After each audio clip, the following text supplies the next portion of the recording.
दोस्तों, Uttar Pradesh national health mission यानी NHM के द्वारा जो है सीएचओ की वैकेंसी निकाली गई है, जिसमें आप देखेंगे तो 5,582 पदों पे शानदार भर्ती है। फॉर्म भरने के लिए कोई भी आपको एप्लीकेशन फी नहीं देना है और इसमें जो आपका सिलेक्शन होगा फ्रेंड्स, वो आपका जो है विदाउट रिटन एग्जाम का होने वाला है। कॉन्ट्रेक्चुअल वैकेंसी है फ्रेंड्स, लेकिन शानदार वैकेंसी। सैलरी भी आपको बहुत ही जबरदस्त है, 30,000 प्लस आपको सैलरी भी यहाँ पे देखने को मिलेगा।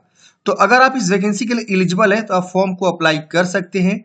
आइए जानते हैं कि कैसे आपको फॉर्म को अप्लाई करें। फॉर्म भरने के लिए फ्रेंड्स आपके पास जो है ना क्वालिफिकेशन में बोला गया कि बीएससी नर्सिंग होना चाहिए या जो है पोस्ट बेसिक बीएससी नर्सिंग होना चाहिए, तो आप इस वैकेंसी के लिए एलिजिबल है और फॉर्म को अप्लाई कर सकते हैं। बाकी की जानकारी फ्रेंड्स आप यहाँ पे समझ सकते हैं। सारी इंफॉर्मेशन जो यहाँ पे दिया हुआ है, कोई भी एप्लीकेशन फी नहीं है फॉर्म भरने के लिए, आप इस नोटिफिकेशन को पढ़ सकते हैं। सिलेक्शन प्रोसेस में भी आप देखेंगे तो यहाँ पे बोला गया है कि weightage of marks on merit, मतलब मेरिट कैसे बनेगा। और यहाँ लिखा हुआ कि selection shall be purely based on merit and percentage of total marks obtained in high school, intermediate, theory and practical all years of BSc nursing या post BSc nursing. मतलब जो आपके मैट्रिक, इंटर और बीएससी नर्सिंग या post BSc nursing में जो आपका percentage है, उसके बेस पे जो है ना मेरिट ये लोग तैयार करेंगे और आपका सिलेक्शन यहाँ पे करने वाले हैं। तो आप इस वैकेंसी के लिए अप्लाई कर सकते हैं। शानदार अपॉर्चुनिटी है। देखिए, ये परमानेंट भी हो जाता है कभी कभी।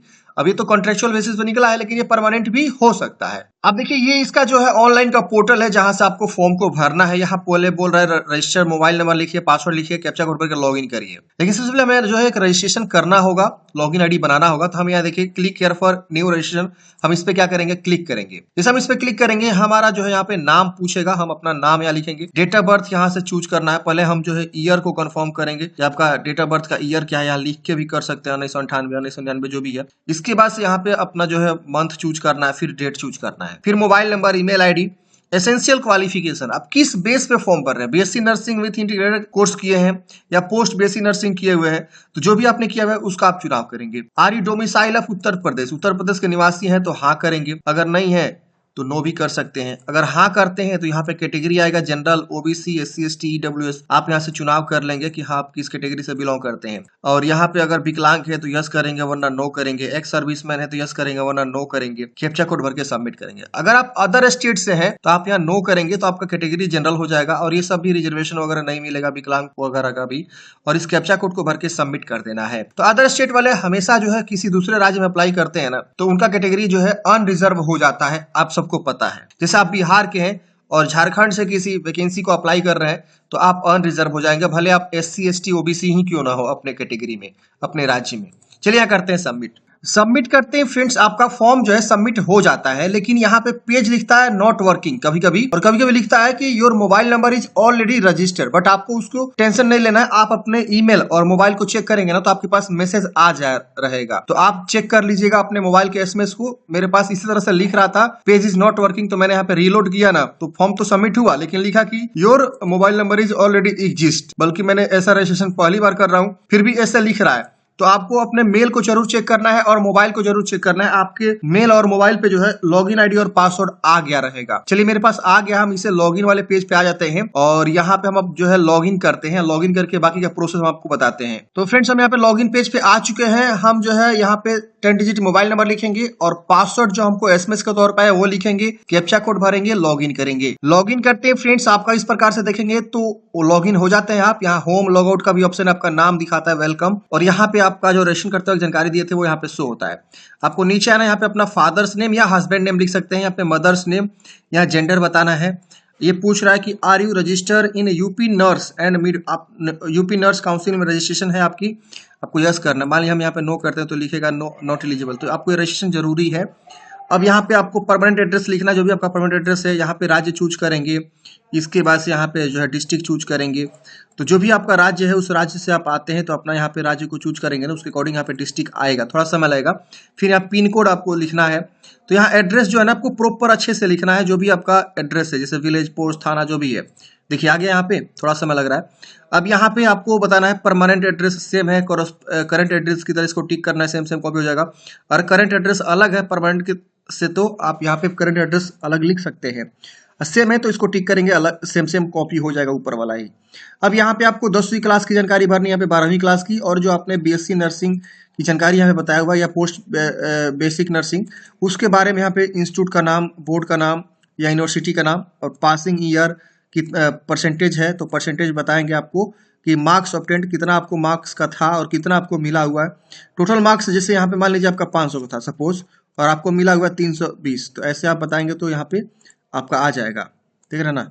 या परसेंटेज आप यहाँ पे कैलकुलेट करके भी लिखेंगे, जैसे यहाँ पे बिहार बोर्ड का से आप पढ़े तो यहाँ पे इंस्टीट्यूट का नाम, फिर यहाँ पे बिहार बोर्ड, फिर यहाँ पे पासिंग ईयर, और यहाँ पे परसेंटेज या ग्रेड है क्या है वो बताएंगे, और कितना में कितना नंबर मिला हुआ आपको बताएंगे, परसेंटेज ऑटोमेटिक यहाँ पे आ जाएगा। तो ये आपको यहाँ पे बताना है, जैसे मान लीजिए आपको 300 मिला है 500 में, ठीक, तो 60% यहाँ आ गया, देख रहे ना। तो ऐसे ही आपको बताना है कि आपका किस तरह से क्या है। तो यहाँ पे आपको क्वालिफिकेशन के बारे में बताना है, यहाँ लिख रहा है if you selected grade then fill up percentage as a per grade. तो अगर ग्रेड सिस्टम में आपका है तो आप उसको जो है परसेंटेज में कन्वर्ट करके ही लिख सकते हैं, या यहाँ से ग्रेड चूज करके ग्रेड में भी आप यहाँ पे बता सकते हैं। तो ओवरऑल परसेंटेज यहाँ पे देना ही पड़ेगा आपको। तो इस तरह से देख लीजिएगा। फिर यहाँ पे बताना है कोविड एक्सपीरियंस क्लेम्ड आपके पास है तो यस करेंगे। कोविड एक्सपीरियंस में 6 मंथ का 12 मंथ का कितना दिन का आपने एक्सपीरियंस किया था। डिपेंडेंट फ्रीडम फाइटर है तो यस करेंगे, वरना नो करेंगे। तो अपने अकॉर्डिंग यहाँ पे जो यस नो में बतानी है, फिर आपको यहाँ पे नेक्स्ट कर देनी है। 7 नेक्स्ट करते हैं। अगले स्टेप पे आपको फोटोग्राफ अपलोड करनी है। यहाँ पे देखेंगे तो आपका फोटोग्राफ का यहाँ पे दिया हुआ है, आप चूज करेंगे, आपका फाइल चूज हो जाएगा, अपलोड पे क्लिक करेंगे, अपलोड हो जाएगा। यहाँ सिग्नेचर आपको अपलोड करनी है। इसके बाद यहाँ देखेंगे तो नीचे में आपको बताया गया है पीडीएफ फाइल आपको अपलोड करनी है। All files are mandatory to upload. अब यहाँ पे देखेंगे तो बहुत सारे जो है आपको मार्कशीट बोला गया 10वीं क्लास का, फिर 12वीं क्लास का, फिर आपका जो है यहाँ पे बीएससी नर्सिंग विथ इंटीग्रेटेड जो आपने कोर्स चॉइस किया फॉर्म भरने के लिए, उसका जो है all year marksheet in one PDF बोला गया है। मतलब मान लीजिए आपका जो है 3 सेमेस्टर का है सपोज बीएससी नर्सिंग, तो आपका जो तीनों सेमेस्टर का जो है ना एक पीडीएफ बनाना है मार्कशीट का ही सिर्फ, और एक ही पीडीएफ में पीडीएफ मर्ज करके आप ऑनलाइन गूगल में सर्च करेंगे ना तो आपको मिल जाएगा या पीडीएफ कन्वर्टर, तो आप जो है उसे बना लेंगे पीडीएफ, और यहाँ पे सभी को जो है एक पीडीएफ बना लेंगे, और 500 केबी से कम होना चाहिए, ध्यान दीजिएगा। उसको चुनाव करके अपलोड करेंगे। फिर एक आईडी प्रूफ अपलोड करें, जैसे आधार कार्ड, पैन कार्ड, डीएल कुछ भी हो सकता है। एड्रेस प्रूफ में आप जो है अपना आधार कार्ड, वोटर आई कार्ड या डीएल कुछ भी हो सकता है। इसकी वजह से नर्स एंड मिडवाइफ जो काउंसलिंग रजिस्ट्रेशन आपका सर्टिफिकेट है यूपी से, वो आपको यहाँ पे बताना है। इसके वजह से और भी यहाँ पे 2 डॉक्यूमेंट्स आपसे मांगे, सर्टिफिकेट बोला गया है प्रिंसिपल के द्वारा रिगार्डिंग इंटीग्रेटेड या ऑफ MLHP, और यहाँ पे certificate issue by the concerned university का सर्टिफिकेट यहाँ पे चाहिए। तो ये सभी डॉक्यूमेंट्स को आप जो है पीडीएफ में बारी बारी से क्या करेंगे, जो है अपलोड करेंगे, और उसके बाद से आप यहाँ पे सबमिट करेंगे। जैसे मान लीजिए आपको पहले मैट्रिक का चूज करना है, फिर यहाँ मैट्रिक का चूज करके सबमिट करेंगे तो मैट्रिक वाला अपलोड हो जाएगा। फिर 12वीं का चूज करके 12वीं का अपलोड करिएगा। तो ऐसे बारी बारी से आपको अपलोड करना है। अब यहाँ पे बोल रहा है कि यूपी डोमिसाइल का पीडीएफ आपको चाहिए, मतलब आप अपना जो है निवास प्रमाण पत्र यहाँ देंगे अगर आप यूपी के निवासी हैं तो। अगर आप यूपी के निवासी नहीं हो तो आपका निवास यहाँ पे नहीं लगेगा। कास्ट सर्टिफिकेट यानी जाति प्रमाण पत्र आपको यहाँ पे अपलोड करना है, ये भी 500 केबी से कम होना चाहिए, पीडीएफ में होना चाहिए।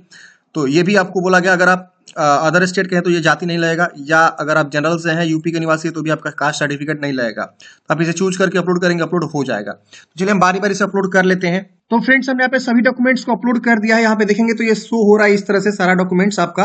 व्यू डॉक्यूमेंट्स आप डिलीट करना चाहते तो डिलीट भी कर सकते हैं देख के, अगर गलती अपलोड कर दिए तो, नहीं तो आप व्यू कर लीजिएगा। फिर यहाँ पे नेक्स्ट पे क्लिक करना है। अब अगले स्टेप में आपको जो पोस्ट प्रीफरेंस आएगा, डिस्ट्रिक्ट प्रीफरेंस एंट्री आपको देना होगा। यहाँ पे देखेंगे तो आपको सिलेक्ट करना है कि आप सबमिट योर डिस्ट्रिक्ट प्रीफरेंस। तो यहाँ पे आप बता दीजिए कि आपका जो है प्रीफरेंस 1, 2, 3 ऐसे करके, मान लीजिए आपको डिस्ट्रिक्ट चूज करना है। पहला आप देवरिया मान लीजिए रखना चाहते हैं तो देवरिया चूज करके इसको प्रीफरेंस 1 पे रखना चाहते हैं तो 1 पे करके और यहाँ पे ऐड कर दीजिएगा। तो ये देखेंगे आपका ऐड हो जाएगा प्रीफरेंस 1 के तौर पे। फिर हमको दूसरा डिस्ट्रिक्ट लगाना है, तो हम दूसरा डिस्ट्रिक्ट यहाँ पे हम रखना चाहते हैं, मान लीजिए गोरखपुर या गोंडा, तो हम यहाँ चूज करेंगे और प्रेफरेंस 2 यहाँ चूज कर लेंगे। तो अपने अकॉर्डिंग यहाँ पे डिस्ट्रिक्ट दे देंगे। मतलब आपकी जॉब होगी तो आप जो है पहला प्रेफरेंस, दूसरा प्रेफरेंस आप किस में ज्वाइन करना चाहेंगे, किस डिस्ट्रिक्ट में, तो उस तरह से आपको देना है। बारी बारी से यहाँ देते चले जाएंगे, यहाँ पे आता चला जाएगा। देखिए थोड़ा सा समय लगेगा आने में, और इसके बाद से लास्ट में आपको लॉक कर देना है प्रीफरेंस को। तो आप इसे लॉक भी कर सकते हैं। जैसे हमने यहाँ पे 2 प्रीफरेंस दे दिया, अब हम चाहते हैं लॉक करना तो लॉक भी कर सकते हैं। ये देखिए प्लीज ऐड ऑल डिस्ट्रिक्ट, अच्छा सभी डिस्ट्रिक्ट को ऐड करना ही पड़ेगा आपको। तो बारी बारी से आप सबको ऐड कर लेंगे और उसके बाद से आप लॉक करेंगे और अगर आपको लग रहा है एडिट करना कुछ भी तो एडिट कर सकते हैं, नहीं तो इसको डिक्लेयर करेंगे और फाइनल सबमिट पे क्लिक कर देंगे। आपका फॉर्म जो है फाइनल सबमिट हो जाएगा और उसके बाद से आपको प्रिंट आउट निकाल के हार्ड कॉपी अपने पास जो है फ्रेंड्स सुरक्षित रख लेनी है। तो इस प्रकार से फ्रेंड्स हमने डिस्कस किया UP health national health mission में जो सीएचओ की वैकेंसी निकाली गई कम्युनिटी हेल्थ ऑफिसर की, उसके लिए कैसे आपको फॉर्म को अप्लाई करना है। आपके मन में कोई भी डाउट्स है कमेंट बॉक्स में पूछिएगा। और 7 फरवरी इसका लास्ट डेट है फॉर्म भरने का। जितना जल्दी हो सके उतना जल्दी आप जो है फॉर्म को अप्लाई कर लीजिए, वरना इसका सर्वर बहुत ज़्यादा स्लो चल रहा है फ्रेंड्स। थोड़ा सा आपको जो है समय लगेगा फॉर्म भरने में, तो थोड़ा सा आप लोग रीट्राई करते रहिएगा, आपको जो फॉर्म भरे जाएंगे। आई होप फ्रेंड्स आपको समझ में आया होगा। ये देखिए सैलरी बहुत ही अच्छी है, इसके अलावा यहाँ पे और भी यहाँ पे कुछ एक्स्ट्रा आपको मिलेंगे, तो आप यहाँ देख सकते हैं। बहुत ही अच्छी वैकेंसी है, आप इस वैकेंसी के लिए फॉर्म जरूर भर सकते हैं। Thank you for watching friends, जय हिंद।